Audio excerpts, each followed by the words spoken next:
केंद्रीय स्वास्थ्य मंत्रालय ने होम आइसोलेशन के लिए संशोधित गाइडलाइंस जारी कर दी है। सरकार की ये गाइडलाइंस कोरोना के माइल्ड, प्री सिम्टोमेटिक और एसिम्टोमेटिक मामलों को लेकर है। स्वास्थ्य मंत्रालय की गाइडलाइंस में कहा गया है कि हल्के लक्षण या बगैर लक्षण वाले मरीज जिनको कोई दूसरी बीमारी नहीं है, वो घर पर होम आइसोलेशन में रहते हुए अपना इलाज करा सकेंगे, लेकिन इसके लिए पहले डॉक्टर की परमिशन लेनी जरूरी होगी। उन्हीं मरीजों को होम आइसोलेशन में भेजा जाएगा जिन्हें डॉक्टरों ने अस्पताल में भर्ती नहीं होने की जरूरत बताई है। इसके अलावा होम आइसोलेशन पूरा होने के बाद टेस्टिंग की जरूरत नहीं होगी। बड़ी संख्या में बिना लक्षण वाले मरीज सामने आने के बाद ये नए दिशा निर्देश जारी किए गए हैं।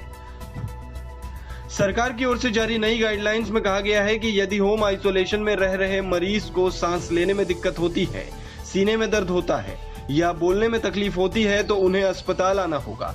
इसके अलावा 60 साल के ऊपर के मरीजों को अस्पताल में ही अपना इलाज कराना होगा। सरकार के नए निर्देश के मुताबिक जो पहले से HIV और कैंसर के मरीज हैं, उन्हें होम आइसोलेशन में नहीं बल्कि अस्पताल में इलाज कराना होगा। वहीं होम आइसोलेशन वाले मरीज लक्षण की शुरुआत के 10 दिन बाद डिस्चार्ज हो जाएंगे। लेकिन यहाँ यह भी देखना होगा कि मरीज को 3 दिन तक बुखार ना हो। यही नहीं, जिन्हें डायबिटीज, हाइपरटेंशन, कैंसर, किडनी, फेफड़ों से संबंधित गंभीर बीमारी है, उन्हें भी अस्पताल में ही इलाज कराना होगा। सरकार ने साफ कहा है कि होम आइसोलेशन में रहने वाले मरीजों को परिवार के सदस्यों से बिल्कुल ही अलग थलग रहना होगा।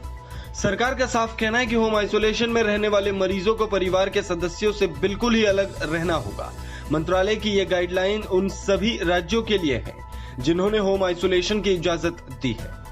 गाइडलाइंस में कहा गया है कि होम आइसोलेशन में रह रहे मरीज की देखभाल के लिए 24 घंटे एक केयर गिवर होगा।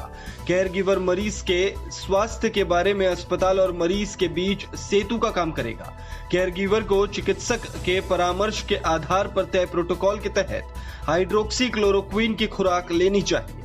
होम आइसोलेशन में रह रहे मरीज के मोबाइल में आरोग्य सेतु ऐप डाउनलोड होना चाहिए। बता दें कि देश में कोरोना के मरीजों की संख्या 6,25,000 से अधिक हो गई है। शुक्रवार को ताजा जारी आंकड़ों के मुताबिक देश में पिछले 24 घंटे में 20,903 नए केस मिले हैं। वहीं 389 लोगों की मौत हुई है। इसके साथ ही देश में कोरोना से मरने वालों की संख्या 18,213 हो गई है। हालांकि राहत की बात यह है कि देश में 3,89,892 लोग कोरोना संक्रमण को हराकर ठीक हो चुके हैं।